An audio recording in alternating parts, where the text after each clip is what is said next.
Harisharanam guys. सबसे पहले अपने प्रभुजन, अपने गुरुजन, अपने समस्त संतों, व्यक्त अव्य संतों के चरणों में प्रणाम। आज सोमावती अमावस्या भी है, उनके चरणों में भी प्रणाम करते हुए हम आज का सेशन शुरू करते हैं। कल हमने क्या पढ़ा था कि हमें जो है संचय से बाहर आना है। ठीक है, कैसे हम संचय से बाहर आएंगे? जो हमें फेयरफुल थॉट्स हैं, डाउट है, हमने अपने पर प्रभु पे विश्वास है या नहीं, हमें यही नहीं पता।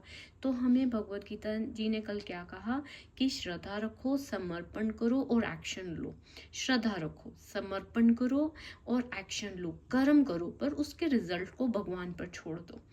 ठीक है, when we act with faith we break the chain of doubt. तो हमें विश्वास करते हुए अपने कर्म करने हैं। ठीक है, तो हम आज का सेशन शुरू करते हैं। हमारा जो अध्याय चल रहा है वो चल रहा है दिव्य ज्ञान। क्या चल रहा है? दिव्य ज्ञान। ओके, तो दिव्य ज्ञान में अब हम लोग क्या पढ़ेंगे?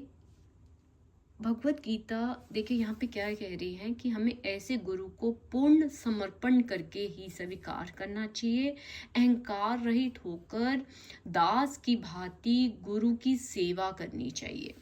अब हमें भगवत गीता ही आदेश दे रही है कि हमें उन लोगों के पास जाना चाहिए जो ज्ञान में स्थिर हैं।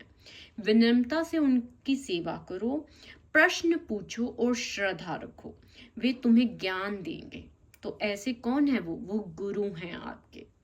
ठीक है, ये शब्द हमें बताते हैं कि ट्रू नॉलेज तब हमें मिलती है, जो हम दिव्य ज्ञान की बात कर रहे हैं वो हमें कब मिलता है? जब हम गुरु या सतगुरु के चरणों में झुकते हैं श्रद्धा और सेवा के साथ, और उनकी हर बताई गए आदेश को हम फॉलो करते हैं, हर बताई गई आज्ञा को हम फॉलो करते हैं। तो जैसे अब गुरु की बात हो रही है भगवत गीता में, तो मैं अपने प्रेमानंद जी गुरु के चरणों में प्रणाम करती हूँ, संकल्प लेती हूँ कि उनकी हर आज्ञा को पालन करने का मैं भरपूर प्रयत्न करूँगी। आपके भी जो गुरु हैं, आप उनको प्रणाम कीजिए और उनसे आशीर्वाद मांगिए। मैं भी आशीर्वाद मांगती हूँ कि प्रभु मुझे आशीर्वाद दीजिएगा कि मैं अपने कर्म में सफल हूँ। ठीक है, तो अब हमें क्या आज्ञा मिलती है कि हमें अपने गुरु जी के पास जाना है। ठीक है, किसके पास जाना है?